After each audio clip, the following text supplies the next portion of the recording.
Welcome to Bedtime Universe and the short stories by the Bonfire series. In this series, I calmly read short stories accompanied by the soothing sounds of a bonfire in the forest to help you drift off to sleep. Tonight, I'll be reading A Camping Trip by Hamlin Garland. So, as always, settle comfortably into bed, close your eyes, and begin by taking a deep breath. It was the 15th of June, and the sun glazed down upon the dry cornfield as if it had a spite against Lincoln Stewart, who was reading a gaily painted new sulky corn plow, guiding the shovels with his feet. The corn was about knee-high and rustled softly, almost as if whispering, not yet large enough to speak aloud. Working all day in a level field like this, with the sun burning one's neck brown as a leather glove, is apt to make one dream of cool river pools where the water snakes wiggle to and fro, and the kingfishers fly above the bright ripples in which the rock bass love to play. It was about 4 o'clock, and Lincoln was tired. His neck ached, his toes were swollen, and his tongue called for a drink of water. He got off the plow after turning the horses' heads to the faint western breeze, and took a seat on the fence in the shade of a small popple tree on which a kingbird had a nest. Somebody was galloping up the road with a regular rise and fall in the saddle, which showed the perfect horseman and easy rider. It was Milton Jennings. "Hello, Lincoln," shouted Milton. "Hello, Milt," Lincoln returned. "Why ain't you at home working like an honest man?" "Better business on hand. I've come clear over here today to see you." "Well, here I am." "Let's go to Clear Lake." Lincoln stared hard at him. "Do you mean it?" "You bet I do. I can put in a horse. Bert Jenks will lend us his boat, put it right on in place of the wagon box, and we can borrow Captain Knapp's tent. We'll get Rance to go too." "I'm with you," said Lincoln, leaping down, his face aglow with the idea. "But won't you go up and break it gently to the boss? He's got his mind kinda set on my going through this corn again. When'll we start?" "Let's see. Today is Wednesday. We ought to get off on Monday."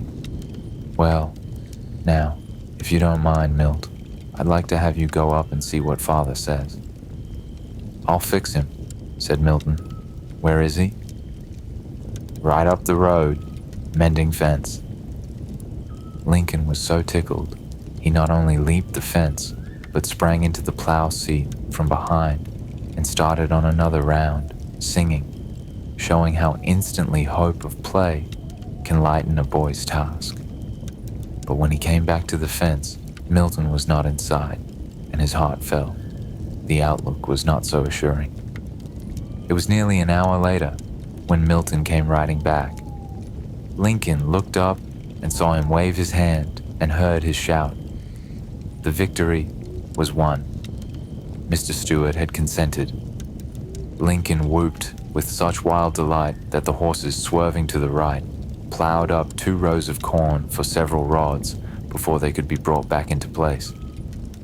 "It's all okay," Milton called, "but I've got to come over with my team and help you go through the corn the other way." From that on, nothing else was thought of or talked of. Each night, the 4 boys got together at Mr. Jennings's house, each one bringing things that he thought he needed. They had never looked upon a sheet of water larger than the mill pond on the Cedar River, and the cool face of that beautiful lake, of which they had heard so much, allured them. The boat was carefully mended, and Rance, who was a good deal of a sailor, naturally talked about making a sail for it. Lists of articles were carefully drawn up thus: 4 tin cups, 4 knives and forks, 1 spider, 1 kettle, etc. At Sunday school, the campers became the center of attraction for the other small boys, and quite a number of them went home with Lincoln to look over the vehicle, a common lumber wagon with a boat for the box, projecting dangerously near the horses' tails and trailing far astern. From the edges of the boat arose a few hoops, making a kind of cover like a prairie schooner. In the box were traps, innumerable, in charge of Bert, who was chief cook and bottle washer.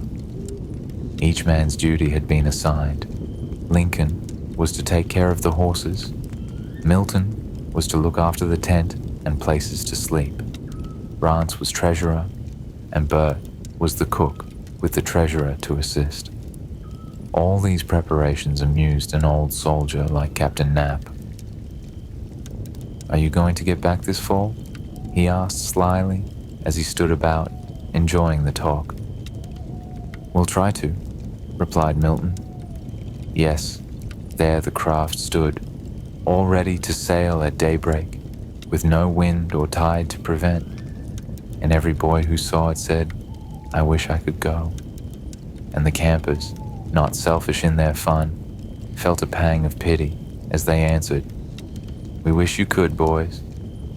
It was arranged that they were all to sleep in the ship that night, and so, as night fell and the visitors drew off, the four navigators went into the kitchen, where Mrs. Jennings set out some bread and milk for them. "Now, boys, do you suppose you got bread enough?" "We've got 12 loaves." "Well, of course you can buy bread and milk, so I guess you won't starve." "I guess not. Not with fish plenty," they assured her. "Well, now, don't set up too late, talking about getting off. We're going to turn right in, ain't we, boys?" "You bet. We're going to get out of here before sunup tomorrow morning," replied Bert. "Well, seat you do," said Mr. Jennings, who liked boys to have a good time. "I'll be up long before you are." "Don't be too sure of that." It was delicious going to bed in that curious place, with the stars shining in and the katydids singing. It gave them all a new view of life. "Now, the first fella that wakes up, yell," said Bert as he crept under the blanket. "First fella asleep, whistle," said Lincoln. "That won't be you, that's sure," grumbled Rance, already dozing.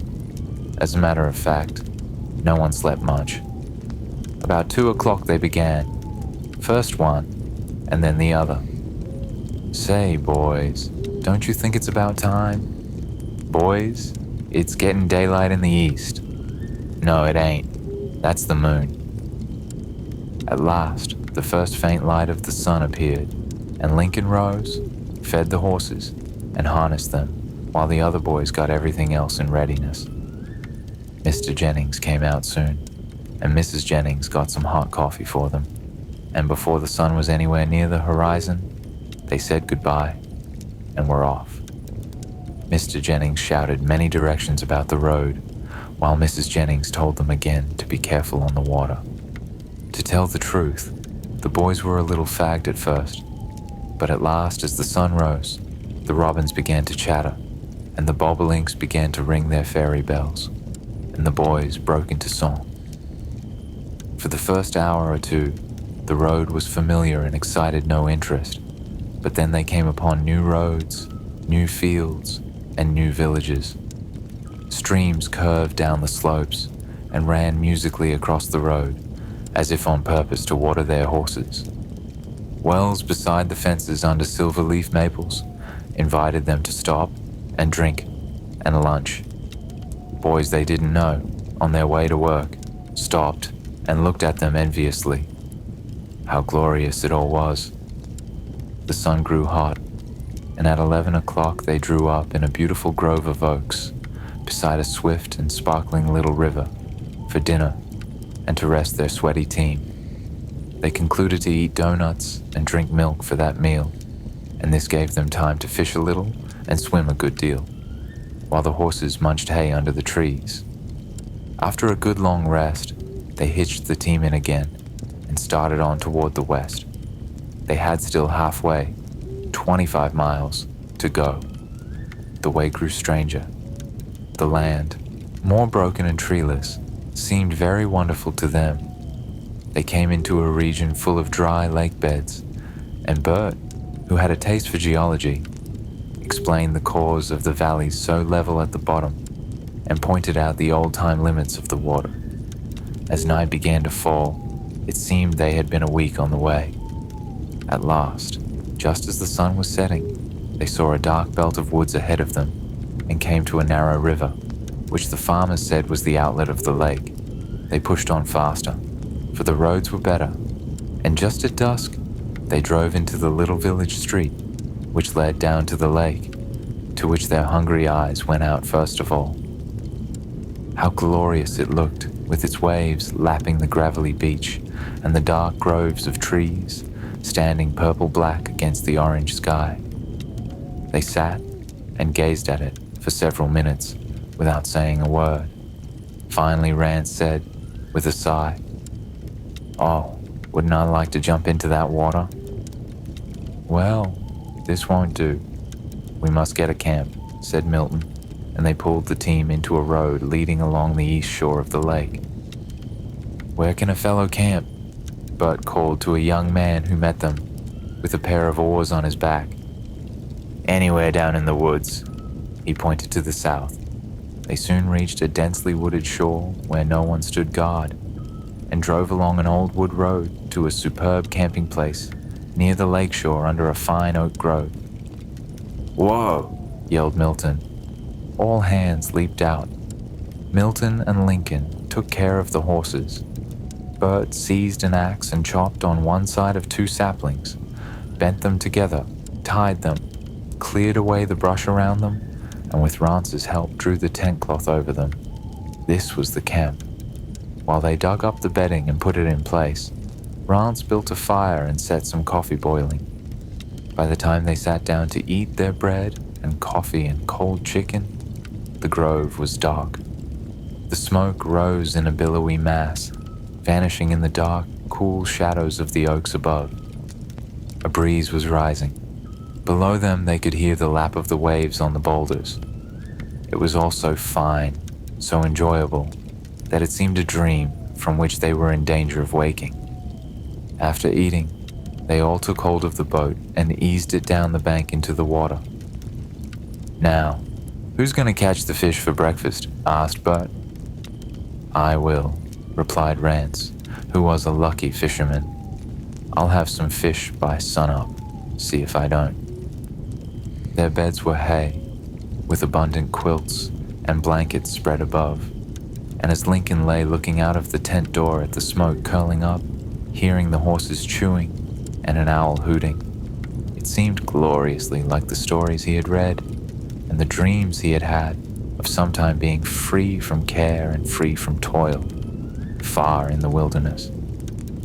"I wish I could do this all the time," he said to Milton, who was looking at the fire, his chin resting in his palms.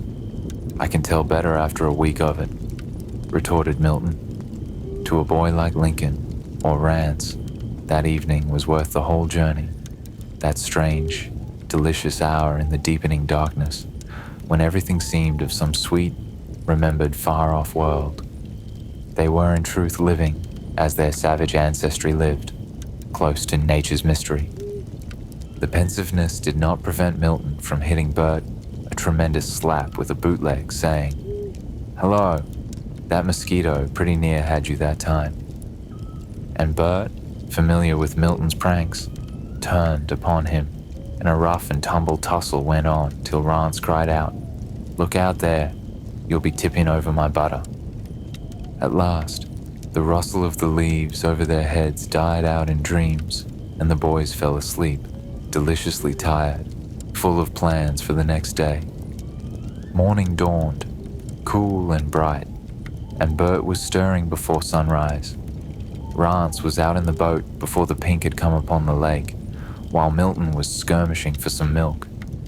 How delicious that breakfast! Newly fried perch, new milk with bread and potatoes from home, but the freedom, the strange familiarity of it all. There in the dim, sweet woods, with the smoke curling up into the leafy masses above, the sunlight just dropping upon the lake, the killdee, the robin, and the blue jay crying in the still, cool morning air. This was indeed life. The hot cornfields were far away. breakfast having been eaten to the last scrap of fish, they made a rush for the lake in the boat. There it lay, moving a little on the light waves, a frail little yellow craft without keel or rudder, but something to float in anyhow. There rippled the lake 6 miles long, cool and sparkling, and boats were getting out into the midwater like huge skimmer bugs, carrying fishermen to their tasks. While the other boys fished for perch and bass for dinner, Lincoln studied the shore. The beach, which was their boat landing, was made up of fine, vari-colored boulders, many of them round as cannonballs, and Lincoln thought of the thousands of years they'd been rolling and grinding there, rounding each other and polishing each other till they glistened like garnets and rubies. And then the sand.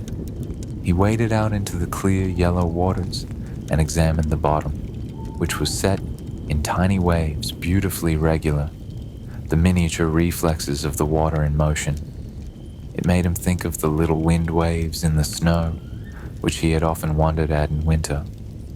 Growing tired of this, he returned to the bank and, lying down on the grass, gave himself up to the rest and freedom and beauty of the day. He no longer felt like making the most of it. It seemed as if he were always to live like this. The others came in after a while, with a few bass and many perch, which were beautifully marked in pearl and grey, to correspond with the sand bottom, though the boys didn't know that. There were no large fish so near shore, and they lacked the courage to go far out, for the whitecaps glittered now and then in mid-water. They ate every smidgen of the fish at dinner, and their larder looked desperately bare. They went out into the deeper water, all feeling a little timorous, as the little boat began to rock on the waves. Lincoln was fascinated with the water, which was so clear that he could see fish swimming far below. The boat seemed floating in the air. At times they passed above strange and beautiful forests of weeds and grasses, jungles which scared him, for he remembered the story of a man who had been caught and drowned by just such clinging weeds, and besides, what monsters these mysterious places might conceal. Other boats came around them, sailboats passed, and the little steamer, the pride of the lake, passed over to the island. Yachts that seemed to the boys immense went by, loaded with merrymakers. Everything was as strange, as exciting, as if they were in a new world. Rance was much taken by the sailboats. "I'm going to rig a sail on our boat, or die trying," he declared. He spent the whole afternoon at this work, while the other boys played ball and shot at a target, and by night was ready for a sail, though the others were skeptical of results. That second night was less restful. The mosquitoes bit, and a loud thunderstorm passed over. As they heard the roar of the falling rain on the tent and the wet spatter in their faces, and heard the water drop on their bread box, Milton and Lincoln wished themselves at home. It grew cooler toward morning, and the mosquitoes left, so that they all slept like bear cubs, rising fresh and rested. It was a little discouraging at first. Everything was wet, and the bread was inclined to be moldy and tasted of the box, but the birds were singing, the sky was bright and cool, and a fresh western wind was blowing. Rance was eager to sail, and as soon as he had put away the breakfast, he shouldered his mast. "Come on, boys, now for the boat." "I guess not," said Milton. The boat was soon rigged with a little triangular sail, with an oar to steer by, lashed in with wires. Lincoln finally had courage to get in, and with beating heart, Rance pushed off. The sail caught the breeze, and the boat began to move. "Hurrah!" Rance threw water on the sail, where he learned that was a mystery. The effect was felt at once. The cloth swelled, became impervious to the wind, and the boat swept steadily forward. Lincoln was cautious. "That is all right. The question is, can we get back?" You wait and see me tack. All right, tack or nail, only let's see you get back where we started from. Lincoln was skeptical of sailboats. He had heard about sailing, just where you wanted to go, but he had his doubts about it. The boat obeyed the rudder nicely, came around slowly, and started in on a new tack, smoothly and steadily. After this successful trip, the boys did little else but sail. I'm going up to town with it after dinner, Rance announced. But when they came out after dinner, they found the sky overcast and a strong breeze blowing from the southwest. Milton refused to experiment. I'd sooner walk than ride in your boat, he explained. All right, you pays your money, you takes your choice, replied Rance. The boat drove out into the lake steadily and swiftly, making the water ripple at the stern delightfully. But when they got past a low-lying island where the waves ran free, the ship began to heave and slide wildly, and Lincoln grew a little pale and set in the face, which made Rance smile. This is something like it. I'm going to go out about half a mile, then strike straight for the town. It was not long before he found the boat quite unmanageable. The long oar crowded him nearly off the seat as he tried to hold her straight out into mid-water. She was flat-bottomed, and as she got into the region of whitecaps, she began to be blown bodily with the wind. Lincoln was excited but not scared. He realized now that they were in great danger. Rance continued to smile, but it was evident that he too was thinking new thoughts. He held the sail with his right hand, easing it off and holding it tight by looping the rope on a peg set in the gunwale. But it was impossible for Lincoln to help him. All depended on him alone. Turn it, shouted Lincoln. Don't you see we can't get back? I'm afraid of breaking my rudder. There lay the danger. The oar was merely lashed into a notch in the stern with wire. The leverage was very great, but Rance brought the boat about and headed her for the town nearly 3 miles away. They both thrilled with a sort of pleasure to feel the boat leap under them as she caught the full force of the wind in her sail. If they could hold her in that line, they were all right. She careened once till she dipped water. Get on the edge, commanded Rance, easing the sail off. Lincoln climbed upon the edge of the little pine shell, scarcely 18 inches high, and the boat steadied. Both looked relieved. The water was getting a lead color, streaked with foam, and the hissing of the whitecaps had a curiously snaky sound as they spit water into the boat.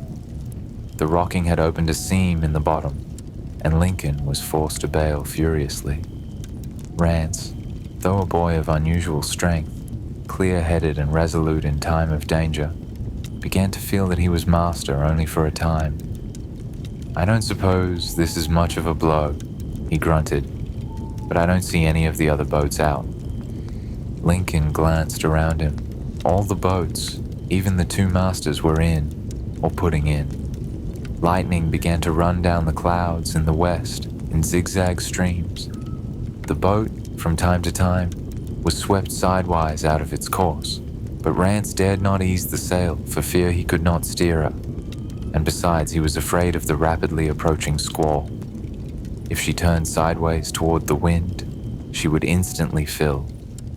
He sat there, with the handle of the oar at his right hip, the rope in his hand with one loop round the peg, and every time the gust struck the sail, he was lifted from his seat by the crowding of the oar and the haul of the rope. His muscles swelled tense and rigid. The sweat poured from his face, but he laughed when Lincoln, with reckless drollery, began to shout a few nautical words. Laugh, you lubber, why don't you laugh?